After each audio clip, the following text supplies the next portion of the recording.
Hello, Jeff Zwerink here, and welcome to Give and Take, the segment of our show where we explore important scientific ideas to help you be more confident in the truth of Christianity.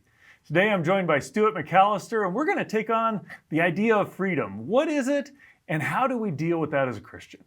Stuart, it's good to have you here. Hi, Jeff. Good to be with you. Enjoy working with you. You work with Ravi Zacharias International Ministries. I think you're a global support specialist. Yeah. So you kind of work on helping things operate properly in your ministries around the world. I know we've gotten to spend some time down in Peru, helping people down there know who Christ is and building a ministry there.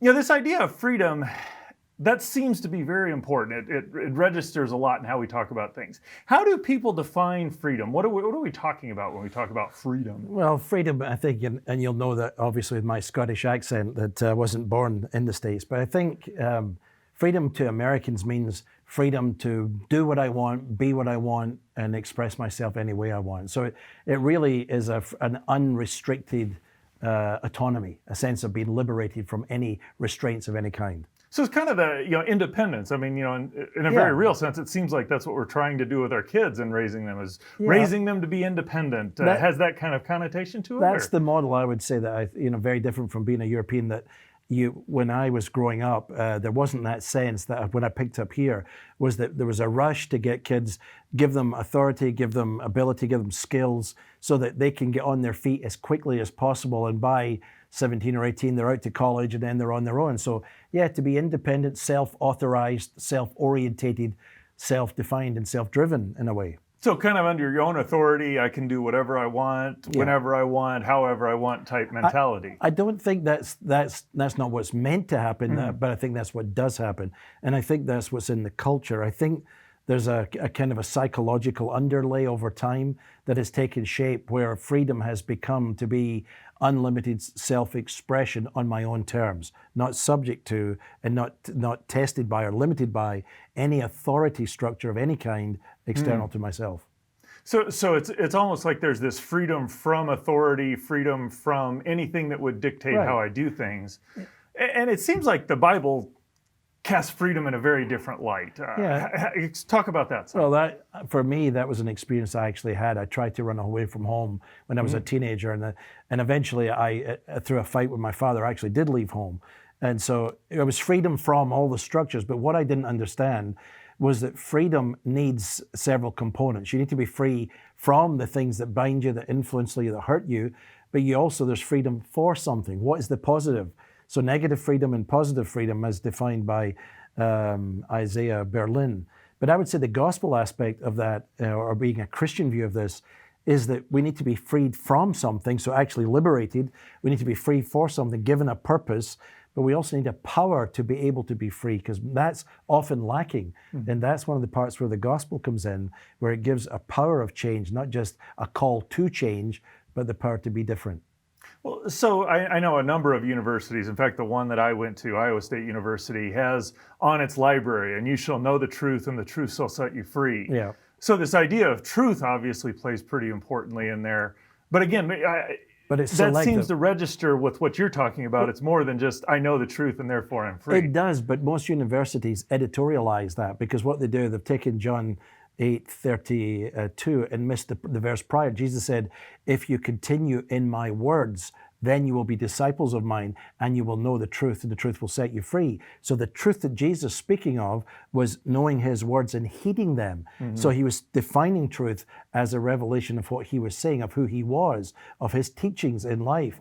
And of course, we want to be free from God, not free under God, or free for the service of God many times. Although it seems like in John 8:32 there, what he's talking about is the freedom to actually be under God's authority, to have a right relationship with him. Because God's not coming to inject morality into our life, to micromanage our existence. He recognizes that we are damaged, we're broken, we have been rebels. The call to salvation is a call to receive forgiveness and to be renewed, to be free to be what we were meant to be. We're made in the image of God, by God, for God, and we have gifts and callings and purpose. So maybe I'm to be a doctor or an artist, maybe I'm to build cars or race cars, maybe I'm to be, a deep sea scuba diver, I don't know, or whatever it is, but we have a calling but by finding our place in God and the things that bind us, being slaves to our passions, slaves to culture, slaves to other ideologies, we're set free, can be set free from that into the freedom that Christ truly offers. You know, what I find interesting is, as you go further into John there after John 8:32, he's talking to the Jews and they said, if you want to be free, their response is, well, we're not enslaved to anything. Right. What are you talking about freedom? And, Jesus immediately comes back with, if you're slave to sin, you're enslaved. And so it's almost like he's wanting to set us free from these passions, right, so that he's equipping us to, or giving us the freedom to do what he's called us to. And I think that's a fundamental problem to many Americans, because we have a deeply ingrained, we are a free people, and that we can do what we want, and we have liberty, and all I need to do is be given enough money, time, or whatever, and I'll do this for myself. And that's precisely the problem. There's a pride, there's an arrogance, because we don't see what we are slaves to. We don't understand the captivity of our hearts or our minds. Sometimes that we are giving our time and energy to things that destroy us. People get lost in sexual relationships, or addicted to porn or drugs, or just even their career. They can destroy their families because they so want to make a name for themselves, want to be famous, or be a personality, or have the ultimate PhD or whatever. Wow the faculty and the students, write so many books, that itself can, the slave of my ego, can drive me away to a captive. It's all about me. So what is it? What does the Bible bring that is new to that actually sets us free from those passions and that slavery to those passions? What the Bible brings is that Jesus gives not just a call, but it's an invitation. And the invitation is to deny ourselves, to take up our cross, but we receive new life. I think people don't understand that. They think of Christianity, I love the way Michael Green put it, that Jesus did not come to make bad men good. He came to make dead men live.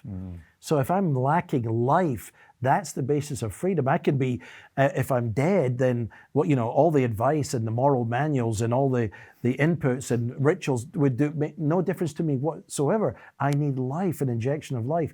Christ, that's what he offers. The gospel is a promise of new life, a new kind of life in and by the Holy Spirit, so that we become transformed. We receive that in this physical body that will promise me eternal hope. And now I'm free to be what I was meant to be, and free to pursue my destiny under God's guidance, under his authority, but with a life source of energy also given in, God's power given into my soul.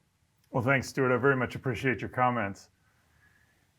Just as 2,000 years ago, Jesus' word about freedom was countercultural, so it is today. But that is the beauty of the gospel, that though there's so many other things that we tend to be enslaved to, Jesus comes to set us free so that we can be the person he's designed us to be, to go out and live with purpose and passion and glorify him in all we do.